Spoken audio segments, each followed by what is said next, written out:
ರಸ್ತೆಯಲ್ಲಿ ಹಣ್ಣು ಹಂಪಲು ಮಾರಾಟ ವಾಹನಗಳನ್ನು ತೆಗೆಸಿದ ಕಮಿಷನರ್. ಶುದ್ಧ ನೀರಿನ ಘಟಕಕ್ಕೆ ಭೇಟಿ ನೀಡಿದ ಕಮಿಷನರ್. ಶೀಘ್ರದಲ್ಲೇ ಉದ್ಘಾಟನೆಗೆ ಸಜ್ಜಾಗುತ್ತಿರುವ ಶುದ್ಧ ನೀರಿನ ಘಟಕ. ಚಿಂತಾಮಣಿ ವರಮಹಾಲಕ್ಷ್ಮಿ ಹಬ್ಬದ ಪ್ರಯುಕ್ತ ನಗರದ ಬೆಂಗಳೂರು ಜೋಡಿ ರಸ್ತೆಯಲ್ಲಿ ವಿವಿಧ ವಸ್ತುಗಳ ಮಾರಾಟಕ್ಕೆ ನಗರಸಭೆ ಹಾಗೂ ಪೊಲೀಸ್ ಇಲಾಖೆ ಬ್ರೇಕ್ ಹಾಕಿದ್ದರು. ಬೆಂಗಳೂರು ರಸ್ತೆಯಲ್ಲಿ ಟಾಟಾ ಎಸಿ ವಾಹನಗಳು ಹಾಗೂ ತಳ್ಳುವ ಗಾಡಿಗಳಲ್ಲಿ ಹಣ್ಣು ಹಂಪಲುಗಳು ಮಾರಾಟ ಮಾಡುತ್ತಿದ್ದನ್ನು ಗಮನಿಸಿದ ಮುನ್ಸಿಪಲ್ ಕಮಿಷನರ್ ಚಲಪತಿ ಪೊಲೀಸ್ ಸಿಬ್ಬಂದಿಯೊಂದಿಗೆ ತಳ್ಳುವ ಗಾಡಿಗಳನ್ನು ಅಂಬೇಡ್ಕರ್ ಭವನದ ಬಳಿ ಹೋಗಿ ವ್ಯಾಪಾರ ಮಾಡುವಂತೆ ಗಾಡಿಗಳನ್ನು ತೆಗೆಸಿದರು. ನಂತರ ಕಿಶೋರ್ ವಿದ್ಯಾಭವನದ ಮುಂಭಾಗ ಹಲವು ದಿನಗಳಿಂದ ಕೆಟ್ಟು ನಿಂತಿದ್ದ ಶುದ್ಧ ನೀರಿನ ಘಟಕ ಸರಿಪಡಿಸಲಾಗುತ್ತಿದ್ದು ಭೇಟಿ ನೀಡಿ ಪರಿಶೀಲನೆ ನಡೆಸಿದ್ದಾರೆ. ಶೀಘ್ರದಲ್ಲೇ ಕೆಟ್ಟು ನಿಂತಿರುವ ಶುದ್ಧ ನೀರಿನ ಘಟಕ ದುರಸ್ತಿ ಮಾಡಿಸಿ ಉದ್ಘಾಟನೆ ಮಾಡಲಾಗುವುದು ಎಂದು ಪೌರಾಯುಕ್ತರಾದ ಜಿಎನ್ ಚಲಪತಿರವರು ಹೇಳಿದರು.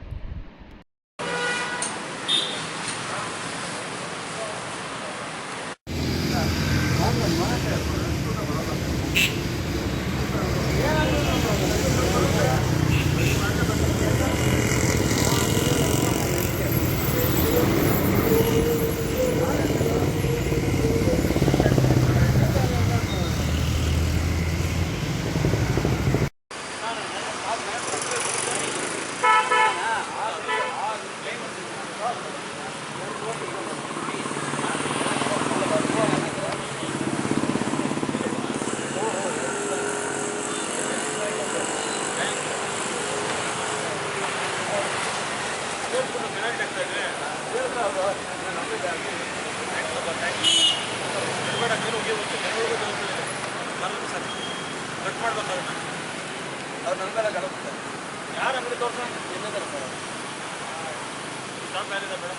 ನೀರು ಬರೋಕ್ಕಿದೆ ಪ್ಲಾಸ್ಟಿಕ್ ಹಾಕ್ತಾನೆ